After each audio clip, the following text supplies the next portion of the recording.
Once again, I would like to welcome you um, for this session. Once again, I would like to welcome you for this particular session, which talks more about application security testing and its importance for national security. This is the right occasion because we are going to celebrate our 68th Independence Day in a couple of days, and fine. So again, I would like to welcome you all guys for this short webinar, which might run around for next 1 hour, and we'll be focusing on application security testing. Fine. I would like to introduce myself as Bharanidharan Shanmugam, and I'm representing Agile Testing Alliance. Probably you guys might have heard of this Agile Security Alliance. If not, please Google and find out what exactly it is. We are focusing more on Agile based testing, and I hold a PhD, Doctor of Philosophy in Information Security, focusing more towards intrusion detection systems, and now I am slowly moving towards application security. And I hold few certifications related to information security. As a long standing member of IEEE as well as OWASP, you are always welcome. If you have any comments, queries, or any other thing which you would like to get clarified based on anything related with security, not only with application security but anything, we are open from Agile Security Alliance. Right. So, with this, we'll move on to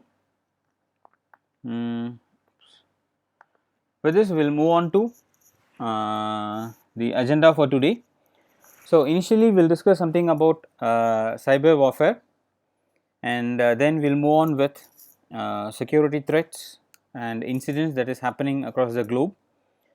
Not only across the globe, but we'll focus more towards Indian cyberspace and few statistics from rest of the world, and then we'll move on with something interesting, what exactly hackers are looking for from some of our information or some of the websites, or what exactly they are looking into, and then we'll move on with what is the security market trend in India and worldwide, following which we'll have a very brief discussion about OWASP to 2013 list.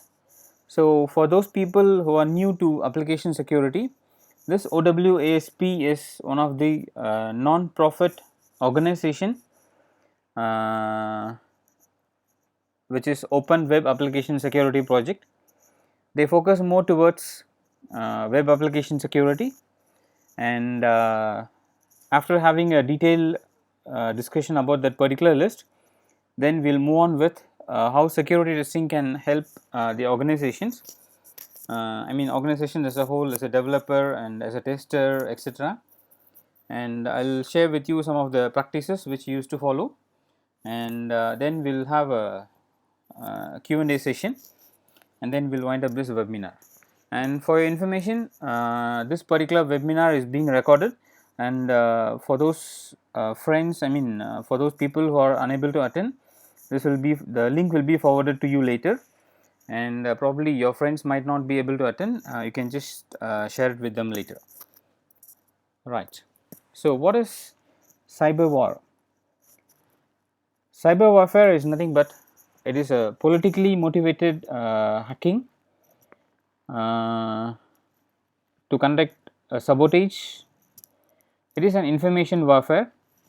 Prior to this cyber scenario or cyber arena, I mean in olden history, we can see a lot of people, a lot of kings, they used to conquer across the other countries. They go for money, they go for gold, they go for resources, they go for people. The reason is endless.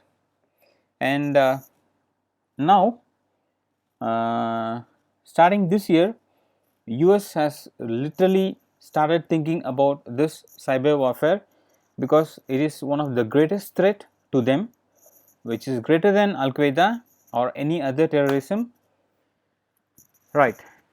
So since US is focusing more on this one, is it only focusing on US or any other country which has more better IT infrastructure than our country?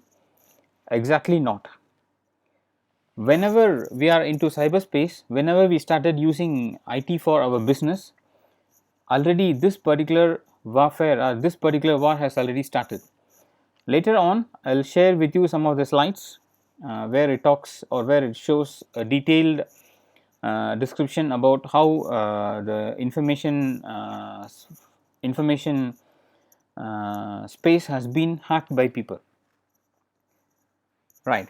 So moving on, so when it comes to the threats that has been evolving over days, there was a recent study, there was a study by Carnegie Mellon University that shows that nowadays people or even a school student who is having a basic knowledge in IT can become so called hacker. Those hackers, they are called annoying hackers because they just go to YouTube, they just get, they download the videos and they just run it, right. When it comes to the threats, there are two types. Either there are sophisticated tools or there are some off the shelf tools and techniques, and the target people, they are classified as two people. One is they classify on a broader category or they classify on a very specific target. When it comes to broader category, say for example, it could be based on a very simple exploit, a very simple malware, a very simple spamming. An example of spamming is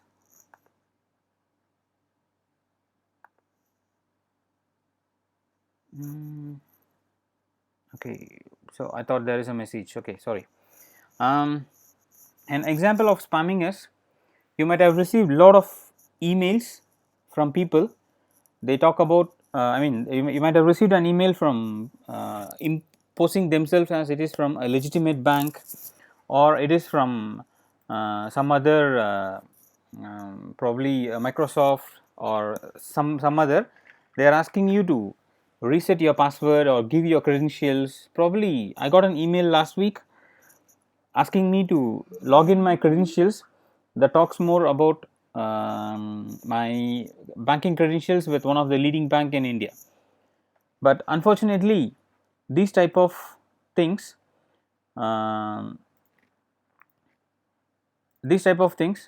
it is very easy nowadays. Later I will share with you one of the tool. I'm not going to demonstrate, but I will share with you one of the tool where you can just create a spam without even going to Gmail. Right. When it comes to sophisticated tools, it is more between countries or probably some sort of cyber war against a particular group. For example, against a certain country or against like invisible hackers. So it goes on like this. And when it comes to the targeted individuals, it is the more important thing is they talk about cybercrime, and it is hacktivism. So what is this particular hacktivism is about? Is it a new term or they have any other term which is related to hacktivism? The hacktivism is become a very it's become a popular buzzword because it is nothing but it is using technology to access electronic media and to take control over electronic media. And when it comes to the targeted people using sophisticated attacks, the more important thing they are getting into is the advanced, even the most important thing is cybercrime and cyber espionage. And cyber espionage is nothing but it is one of the most important thing is advanced persistence threat. So this advanced persistence threat is nothing but it has been already been used in a larger extent, or I would say like it is being overused.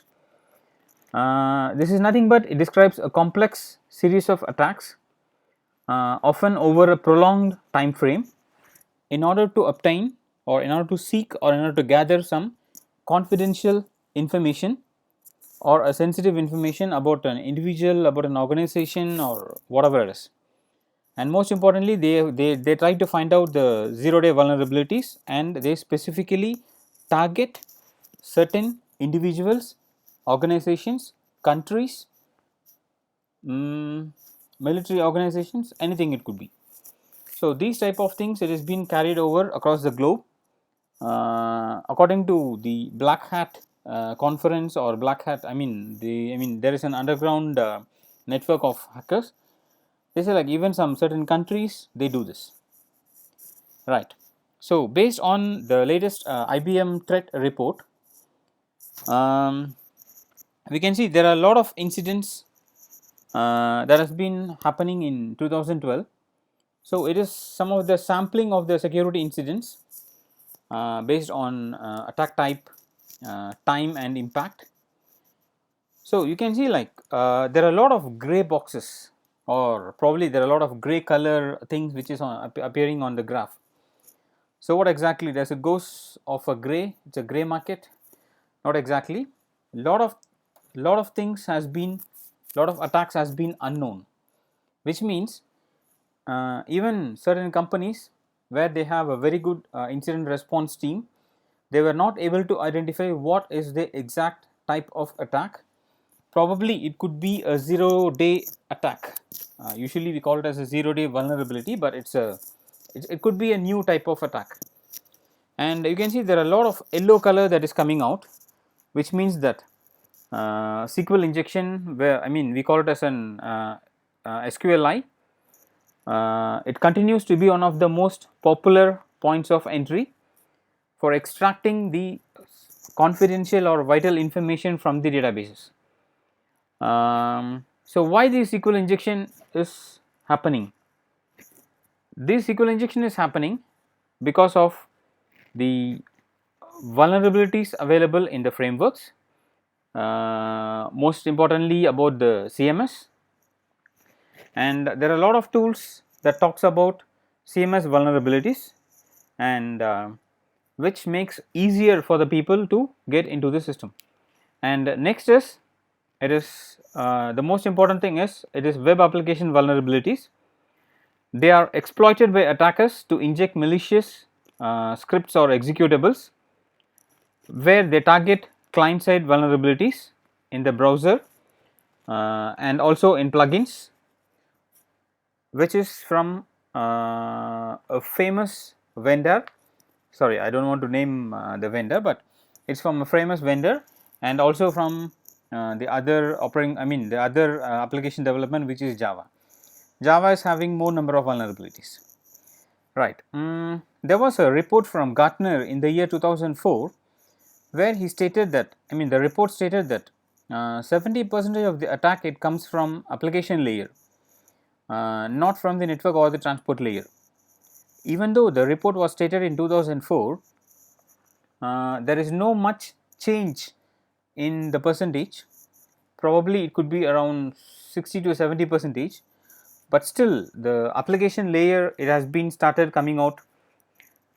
The application layer is becoming more and more vulnerable, especially because of lot of new technologies coming out, where the web era of web 2.0 started. There are a lot of vulnerabilities that has been coming out. Right. So moving on to the top 10, top 15 vulnerabilities. This is based on White Hat Security Report 2013. In 2011, the top vulnerability, it used to be cross-site scripting, followed by information leakage, goes up until SQL injection and insufficient session expiration. Probably people might be wondering, what are those type of vulnerabilities? These vulnerabilities are always mapped to OWASP list of vulnerabilities, which we will be discussing it in the later slides. So In 2012 report, you can see there is a swap in places. Information leakage still is leading, along with followed by cross-site scripting, and probably the SQL injection might have been reduced. It could be because of the awareness given by the people, or there is no necessity for them to go for a SQL injection.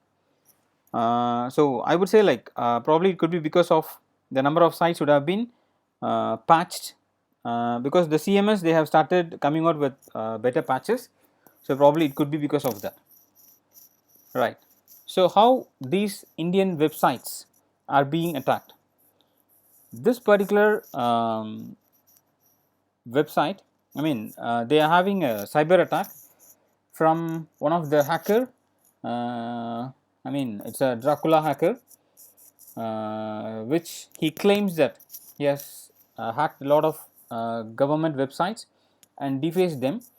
But when I try to check this particular website, you can just check this website to see whether this particular site has been used. It has been hacked.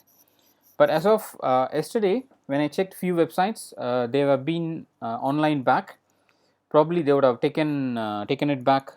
Probably they would have done some cleanup and they would have made the system online. And this is where the exact warfare, the cyber war, it goes between sorry, cyber war, it goes between two countries. Since there was a hacking attempt by one of the Pakistan hacker, which was reported later, but this particular Pakistani army website and even the Facebook pages, it has been compromised by one of the Indian hacker, Godzilla. So it doesn't mean that we are encouraging cyber warfare. Personally, to talk with, cyber warfare is completely a criminal offense, and this is not the right way of fighting with, competing with other countries, right? Does it happens only to Pakistani and Indian websites? Is our Indian infrastructure, especially the government infrastructure, is it safe? Unfortunately, we have a very sad report. There have been a lot of news that has been coming out that Indian embassy websites has been hacked. Being an NRI, and I would like to have the services from our Indian embassy. So I always try to keep track of the information from Indian embassy. But unfortunately, some of the Indian embassy websites has been hacked starting 2008. But there have been a lot of hypes, news, everything coming out in 2009, especially when a lot of social media has been into the market, right? So in 2009, there was a malware attack. Again, the malware has been, the malicious file has been injected, and Trend Micro, they made analysis, and they came out with something called as, it is a malware attack, which is at a very early stage, and fortunately it has been found out by the security administrators and it has been cleaned up. Is it the only case? Unfortunately, in 2010, Indian embassy's website has been hacked by the Chinese hackers, and they started, they downloaded a lot of email addresses, and these Chinese hackers, they targeted the websites, they targeted the sources from Russia, and the embassy says, like, the embassy spokesman, he said, like, the confidential information has not been leaked. But unfortunately, if any website that has been, if any server or any machine that has been connected over internet, or even to a network LAN, probably if people can get into one of the DMZs, they will, they will get into the other isolated LAN. And what these people, what this particular attack they did is, they started spending, they started spreading spams along with infected malwares, so that they can gain control over other machines.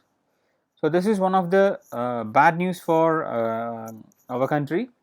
And unfortunately, yesterday the Indian embassy in Israel, the website of Indian embassy in Israel has been hacked, and when I checked this particular website, it was not working, and they say like the site is under maintenance, or the site is under the site is closed for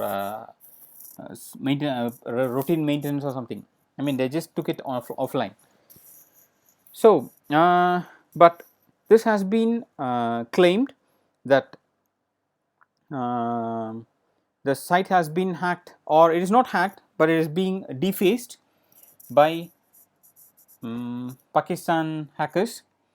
So it doesn't mean that there should be an attacking back on their resources, but this is the right time where we should focus on how to secure our infrastructure, that is in a more sophisticated way, how to protect our Indian cyberspace. And there was a news a couple of months back, probably 2 to 3 months back, that the government themselves, they have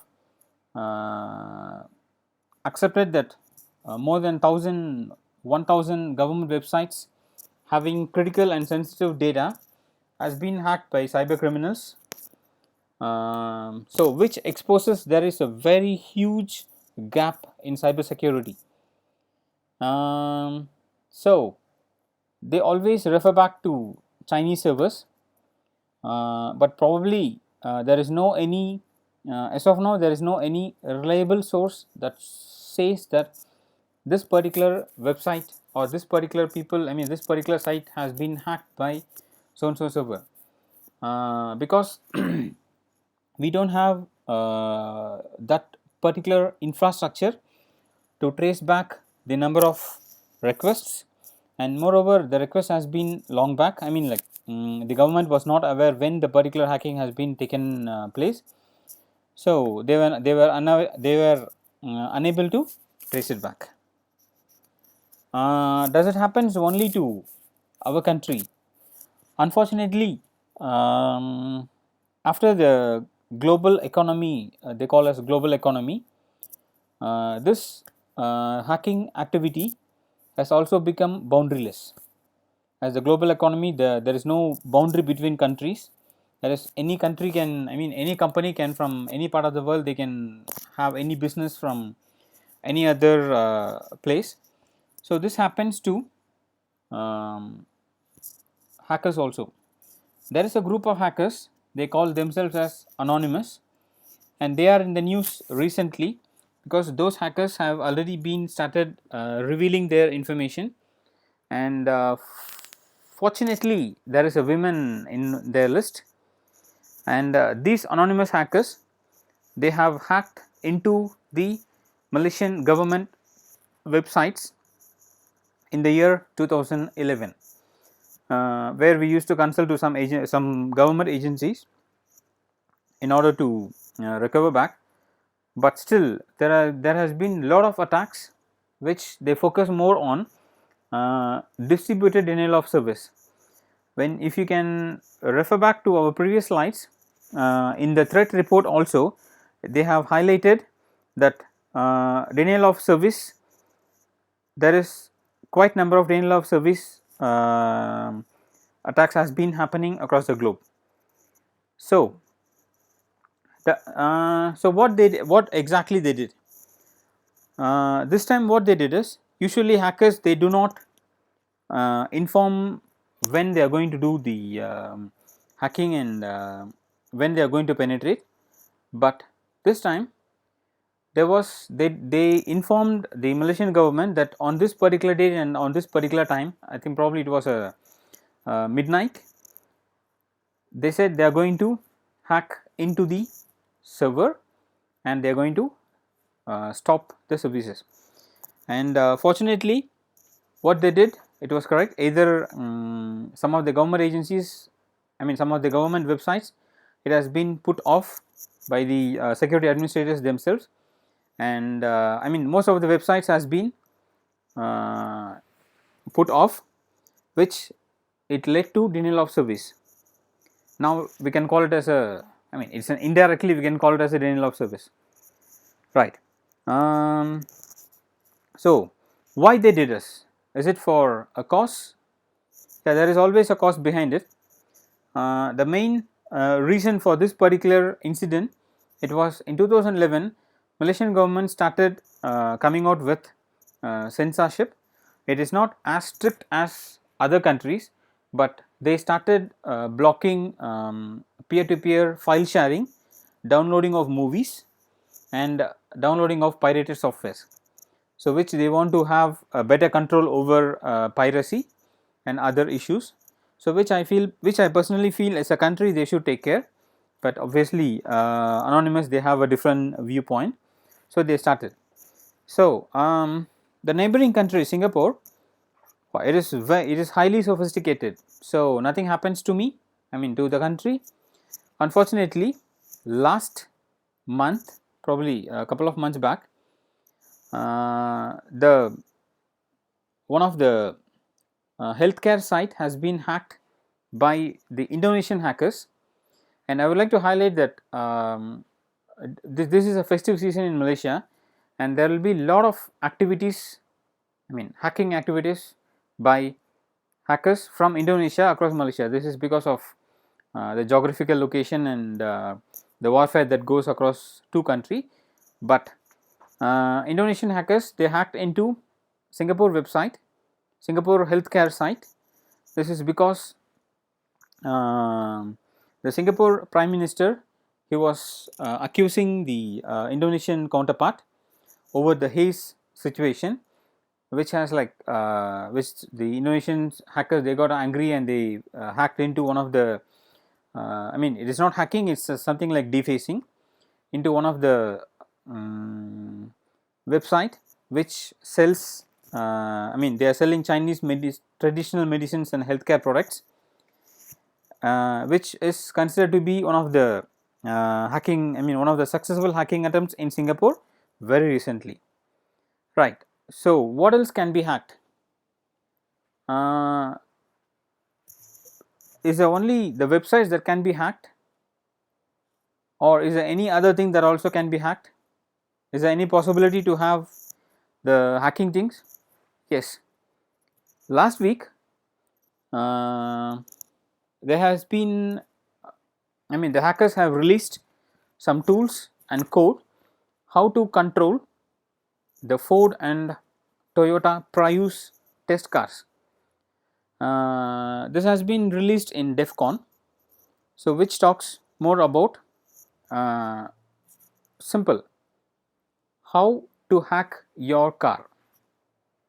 It really, when I hear this one, it is really, I feel really afraid of driving my car. But fortunately, I am heading a project where we do some research on vulnerabilities in car network, which is called as CAN.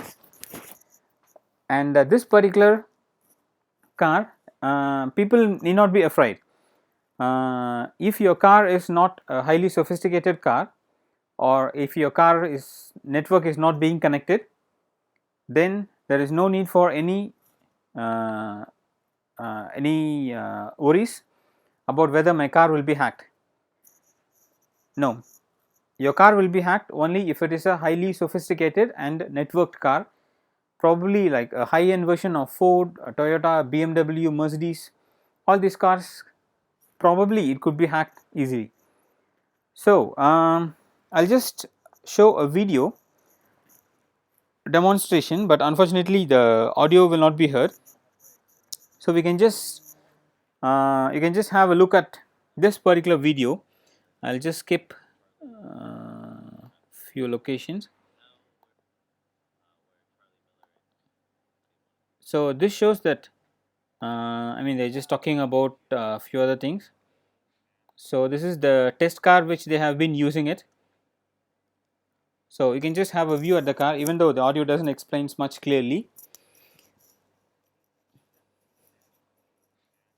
So this is just a test car what they have done.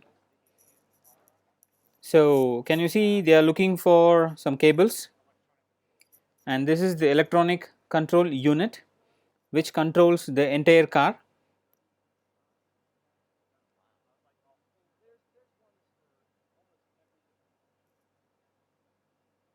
And this is the Toyota Prius. Probably this is not available in Indian market, but it is available all over the world. And you can see the guy is connected to the network, and it shows that the fuel is empty, but suddenly it has been raised to full. So suddenly here he can change, he can manipulate, even though the car is not, I mean the car is idle, but still it shows that the car is driving at 200 meters, 200 kilometers per hour.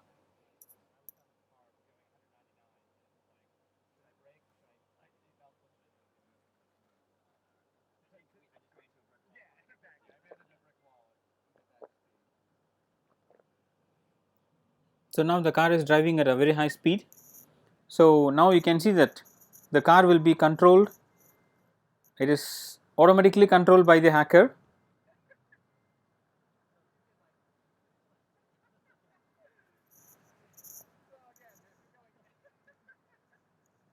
So he can drive left, right, or wherever he want.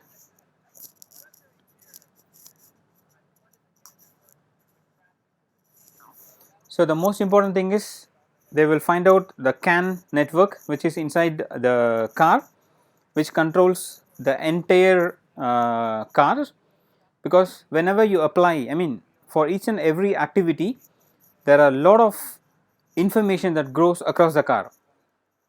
Say for example, this particular car, it is a hybrid version, and the guy is honking without without the driver's knowledge.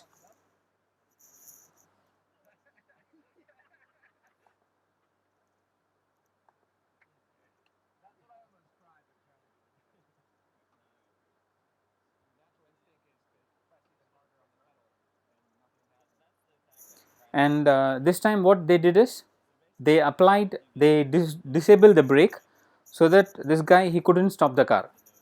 So this one, it shows that it's very simple that your car can be hacked.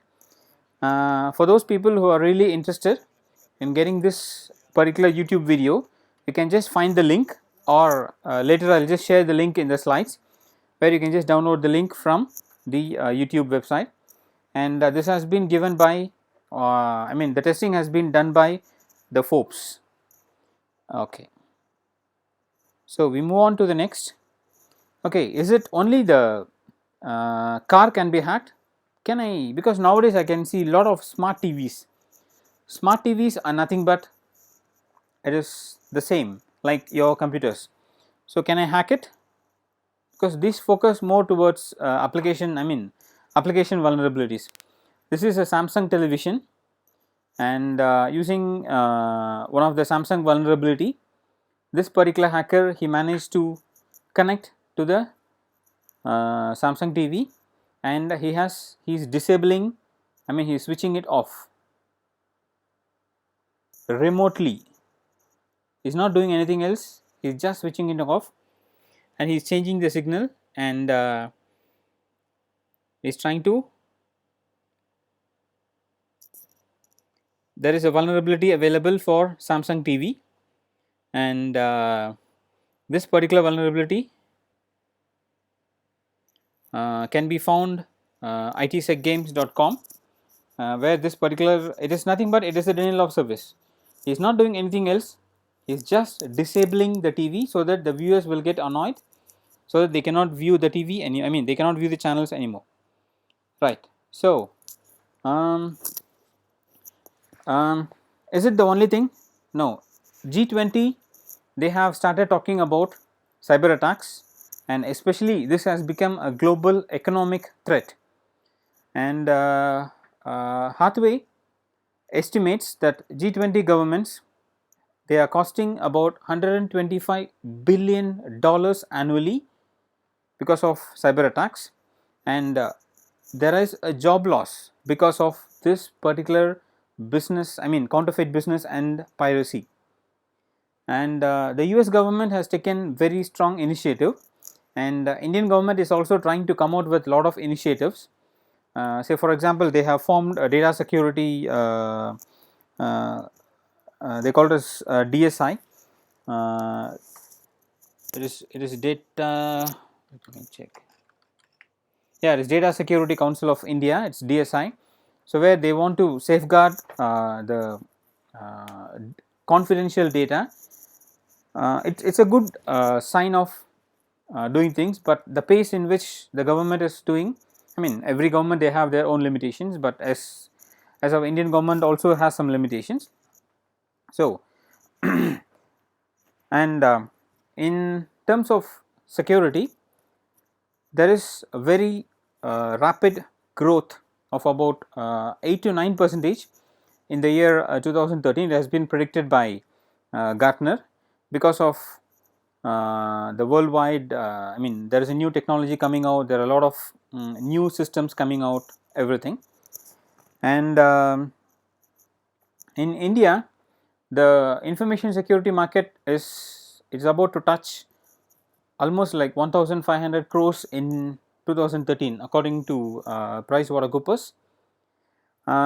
This particular survey has been taken by PwC end of last year, and this particular I mean like it's almost like a growth of 18 percentage in Indian market.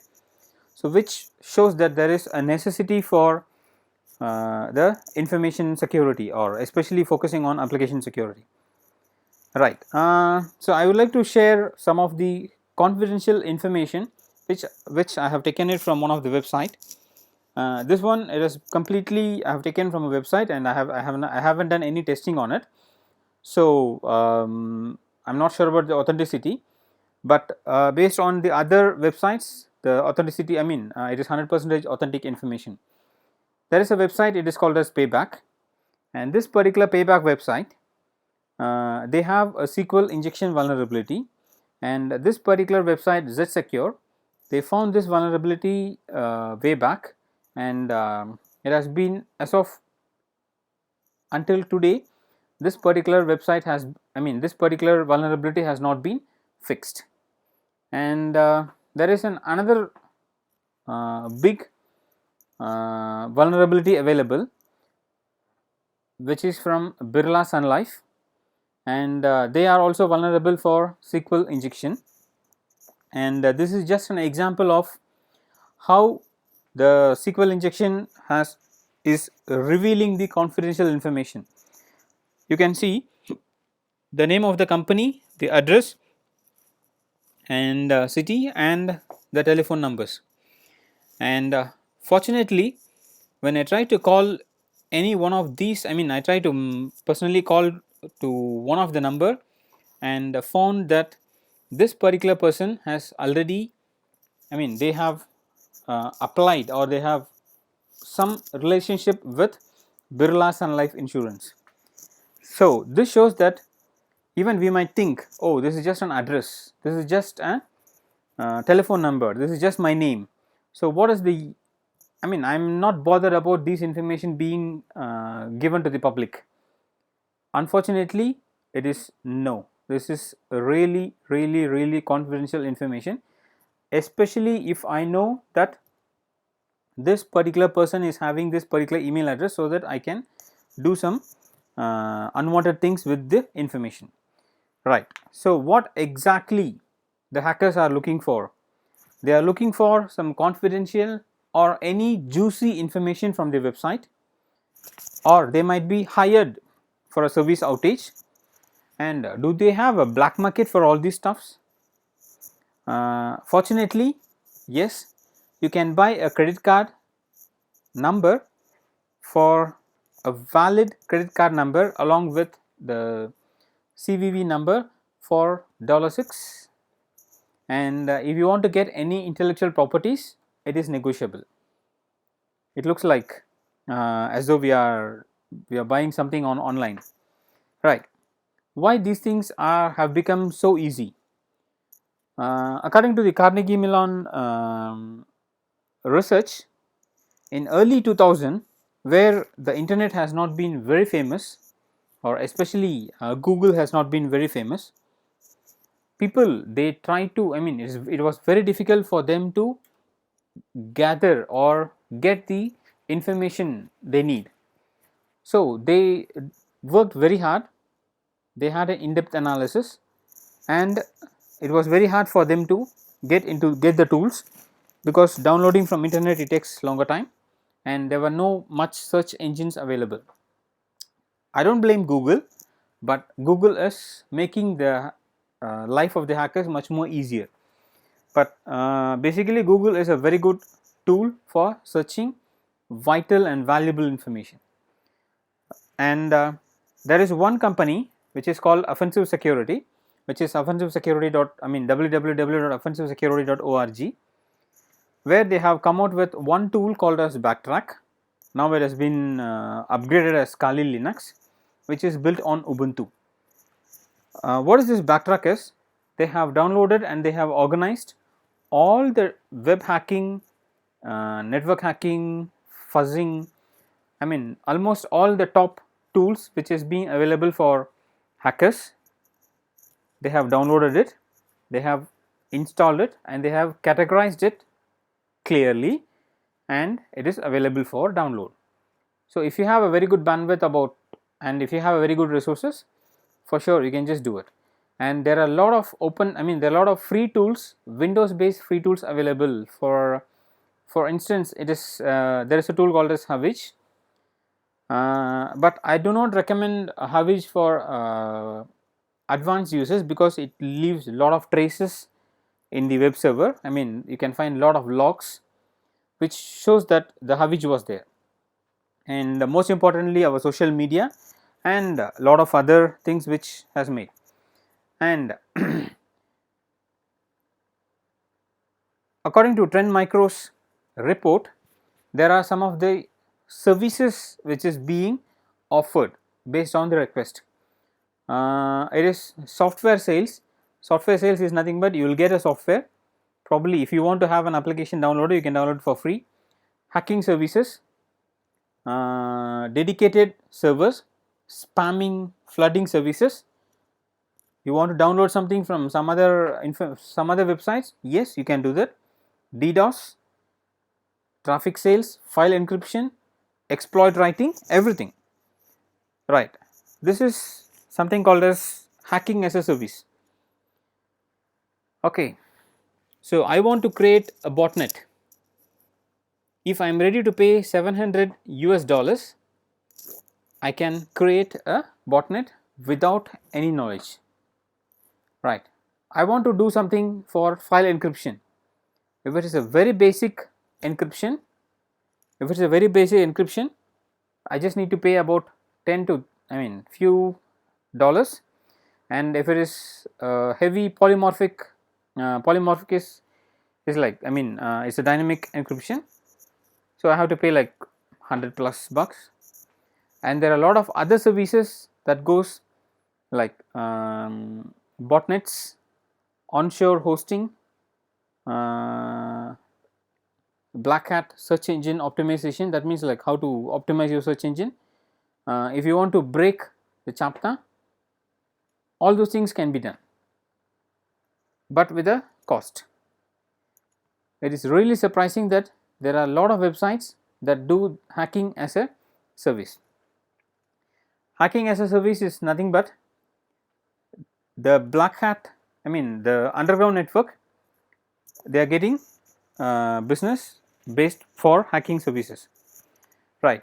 Are the hackers targeting only the top companies or only the big organizations? I am a small and medium entrepreneurs, so why should I be bothering about this type of hacking, application security? I don't have time and money. Unfortunately, there is a recent report that focuses more towards small and medium entrepreneurs, which is more towards small businesses, because nowadays even small businesses, they have started discussing, or they have started focusing more towards online sales, online retails, and there are a lot of sites that sells products online. Any website that accepts credit card and do some sales, they are highly vulnerable, especially in the recent arena, right. So now we focus more towards what is web application security. So far we have discussed a lot of things about what are the incidents happening, how things are happening, and now we will just get into the basic things. You might have heard of firewalls, routers. Now they call UTM. UTM is nothing but Unified Threat Management, where it has a lot of all the firewall, antivirus, anti-spam, VPN, everything has been fixed into one particular hardware appliance, and it is being sold. During those, I have all these things. An operating system, they come out with patches. They have like we call it as a CIA square, that is confidentiality, integrity, availability. All these things has been taken care. Authentication is there, authorization is there, encryption, and we have a vulnerability scanner. And there are a lot of open source and commercial applications are available, which they try to have with patches. They have like authentication, different levels of authentication, like 2-factor authentication and 3-factor authentication. There are a lot of things, but still, why web application security or application security is focusing or getting lots and lots of attention? Because this application security, or we focus more towards application layer, this particular layer, now the hackers, they have started thinking about how to gather or how to get the information from a different perspective. That is, I would say, like network protocols, OS and other system, they are fairly matured enough so that they have lot of options, not to defend completely, but to defend to some extent. But this application layer, it was not being attentive, or it has not been into the light for very long time, and it has been into the now people started looking into it very recently, probably a few years back. So the most important thing they have to do is they have to look at code reviews, application scanners, and testing the application with malicious inputs, not with the normal testing. We are not focusing on normal testing, but with malicious data testing, right. So the next one is the next thing we will be discussing is, it is about OWASP top 10 list for the year 2013. Initially the list came out with 2004, where at the time there were not much interest on application security has been there, and later they revamped in 2007, and again the version was in 2010. 2010 has a lot of interest, and now they have come out with 2013. Based on my understanding and based on my association with OWASP, they don't have much changes between 2007 until 2013. Something has been changing the place, but nothing has been, there is no new attack coming in or is going out, right. The top security or the top attack, it would be injection. That is, injection is nothing but there are a lot of injections like SQL injection, LDAP injection, command injection, a lot of things. And the next level, it comes broken authentication and session management. That means like still the session is viable, even the session is broken, still the people, they can take control. And the third thing is cross-site scripting. Cross-site scripting is nothing but cross-site scripting is nothing but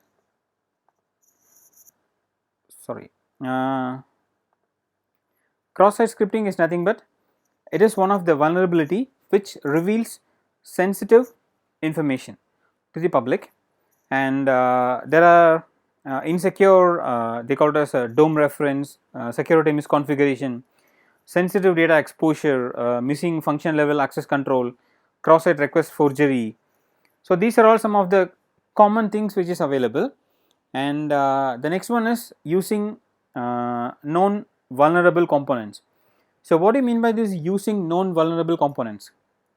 It is very simple, that even though we are aware of the vulnerability, but still we will, I mean the companies will force the developers, or probably the developer will think, oh, this might not be known to the hacker, only I know this.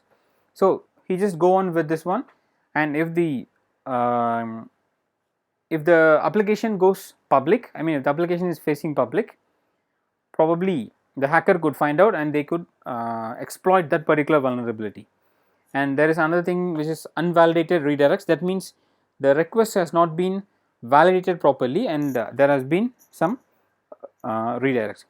So, this is based on top 10 2013 list.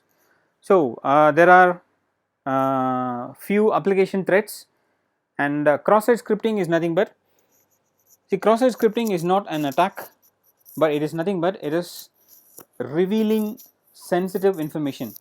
When there is a cross-site, I mean if any particular website or any application is vulnerable to cross-site scripting, they do not have any other information, I mean it is not being penetrated, but what they do is they will list down all the sensitive information, so that if, let us say for example, in a bank information, I mean if I want to get some information, if I know the username and password, what is the information I need?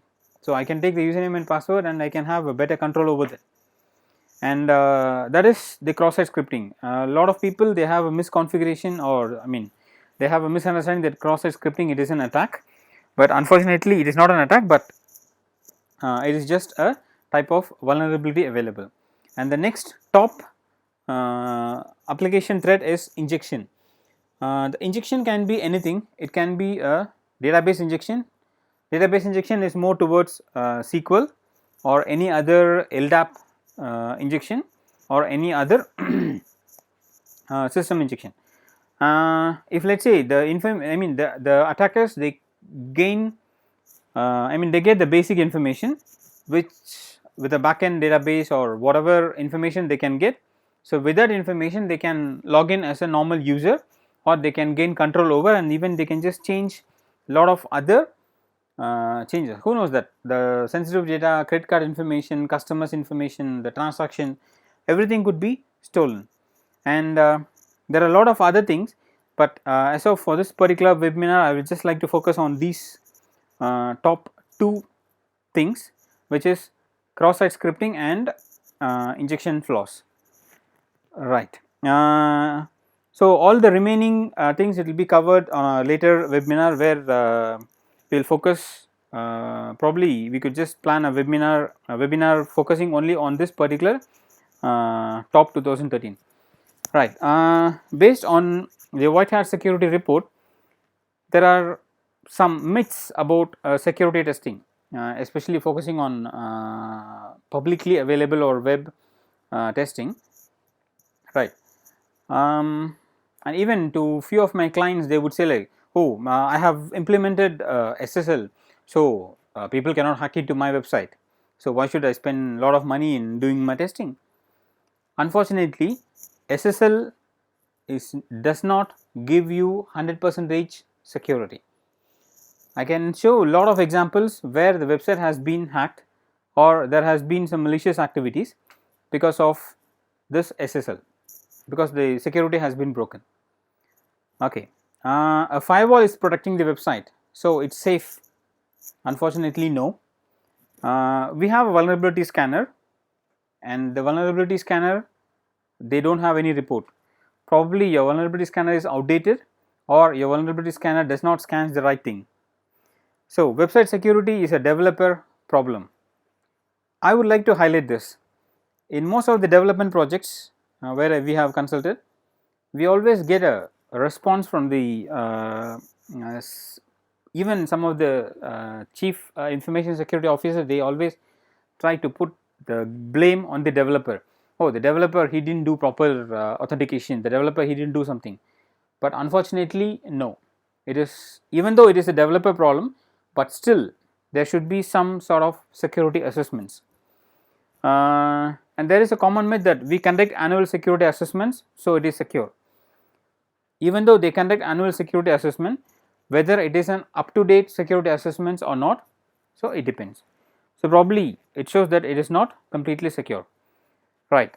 There are a lot of tools available. When I just Google about web application security, I can get lot of information about these things. So can these tools help me? Unfortunately yes, and unfortunately no, unfortunately yes, because this typical web application security, it is like they have to have 70% manual effort, and based on the reports from the tool there has to be a manual effort, which gives a better understanding, right. Next one is tools. Probably these particular tools nowadays, OWASP, they started focusing on a risk based approach. So these particular tools might be missing as they do not have any risk based approach. So how security testing can help any individuals or rather organizations? It is pretty simple. So you have to follow certain steps based on our experience. So you have to test your application against all the OWASP list, either it is intrusive or non-intrusive or whatever it is, and most importantly you have to do some external code analysis, and once based on that particular results you implement some fuzzing techniques for protocol analysis, because not only the application layer, the network layer is also most important, because as they complement each other in terms of attacks also they complement each other, and based on those reports you have to implement some solutions, and after implementing the solution the most important thing is you should retest it. That means test again for the OWASP list and protocol issues, and make sure that the retesting process is continuing until the company approved percentage.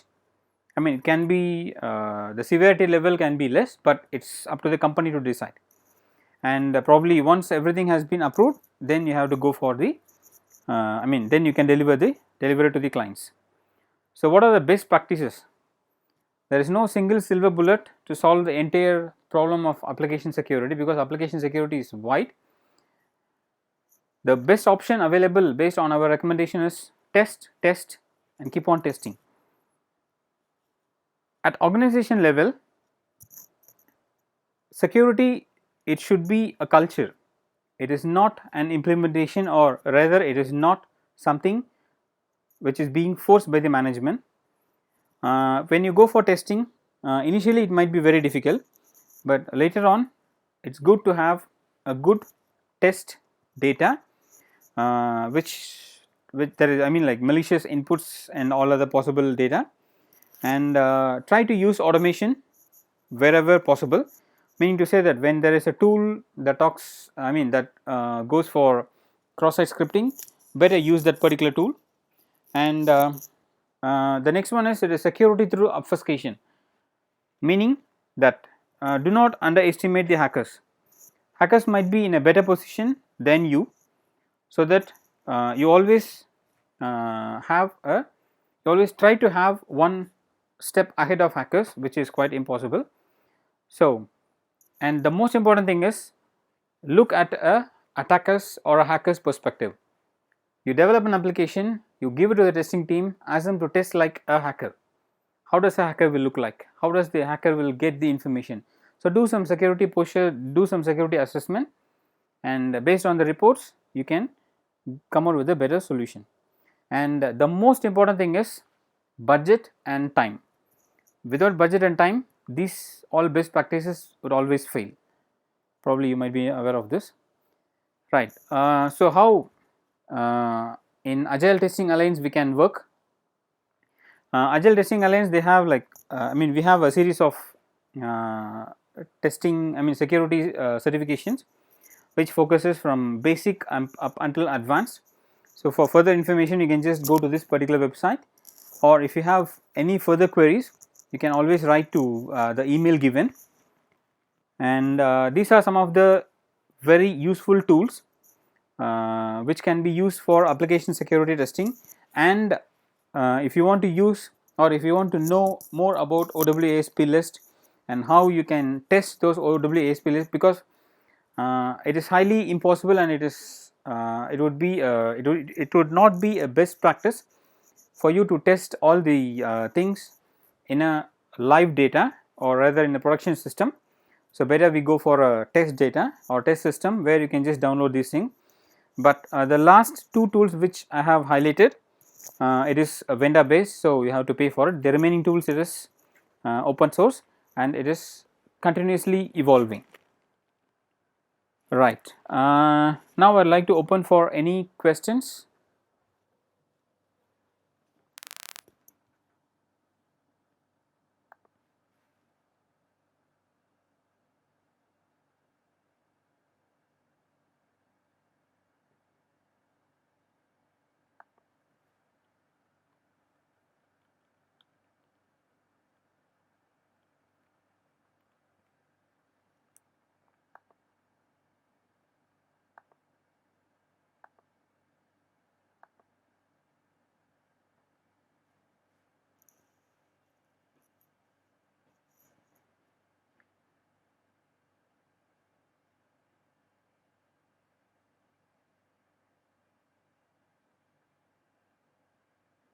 So if you don't have any questions, then we'll wind up the session. Thank you very much for attending this webinar, and I would like to wish all Indians a very happy, advance happy Independence Day, probably in a couple of days, and Jai Hind. Thank you. Terima kasih. Terima kasih is thank you in Malay, and Dhanyavad.